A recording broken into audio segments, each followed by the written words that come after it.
Un maçon engagé est un homme de conviction, qui porte des convictions et qui va, je dirais, les défendre évidemment au fil du temps.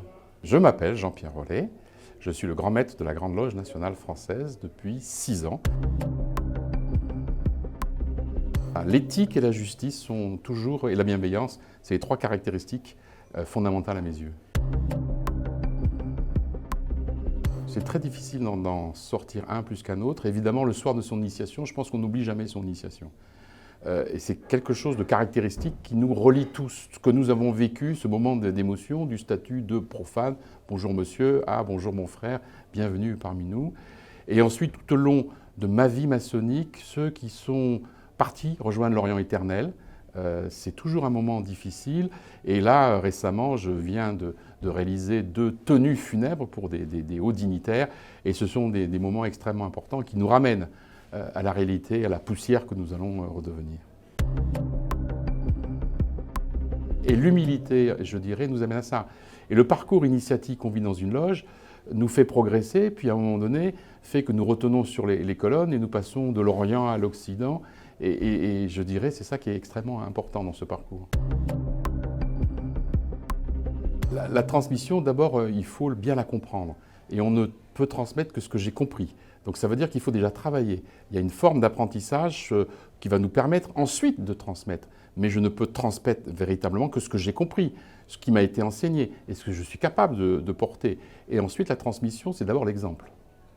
La plus belle des transmissions reste dans la capacité que nous avons, nous, à être exemplaires dans nos comportements, nos attitudes, nos valeurs, nos respects, notre engagement et surtout nos convictions. Un maçon engagé est un homme de conviction, qui porte des convictions et qui va, je dirais, les défendre évidemment au fil du temps. Une dimension que je n'aurais jamais pu imaginer parce qu'on porte sur ses épaules cette force des 33 000 frères pour lesquels, du matin au soir, il faut s'organiser pour faire en sorte qu'ils vivent la plus belle des maçonneries. Mais surtout, c'est cette dynamique, c'est créer une dynamique. On est un peu comme le capitaine d'une équipe qui va motiver évidemment tous ses équipiers pour donner le meilleur de nous-mêmes. Voilà, c'est ça la plus belle, je dirais, c'est le plus beau des engagements qu'a un grand maître.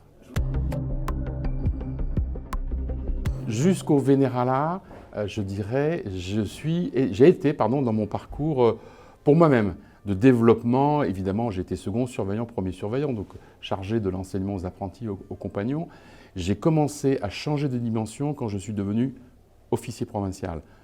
Un jeune officier provincial, je dirais, du poste le plus humble, et j'ai commencé à comprendre qu'en se mettant au service des autres, d'abord, ça réduisait les égos et ça permettait de donner le meilleur de nous-mêmes. Et c'est ça qui m'a beaucoup appris tout au long des postes que j'ai pu occuper, comme vénérable maître, comme grand maître provincial, comme député grand maître, comme grand maître. Donc, à chaque fois, c'est une dimension nouvelle. Nous vivons un moment heureux, de plénitude, et qu'il faut, ce moment de plénitude et de bonheur que nous vivons dans nos loges et à côté de nos loges, faire en sorte qu'il soit partagé par le plus grand nombre. Et je pense en effet qu'on a, non pas une mission, ce serait un grand mot, mais un devoir de faire en sorte d'accueillir au sein de nos loges tous ceux qui ont envie de progresser, de développer, de vivre presque une autre vie d'une certaine manière, avec un regard très particulier sur les autres. Ce n'est qu'une source d'enrichissement. Il peut y avoir des déceptions. J'ai rencontré en effet des hommes qui, à un moment donné, maçons, étaient déçus. Mais j'ai toujours dit, pas par la maçonnerie, par les attitudes d'autres maçons qui se sont mal comportés, qui n'ont pas compris les enseignements ou qui ont eu des attitudes qui ne correspondaient pas aux valeurs sur lesquelles nous avons prêté serment sur ce qui est le plus sacré pour nous, qui est la Bible.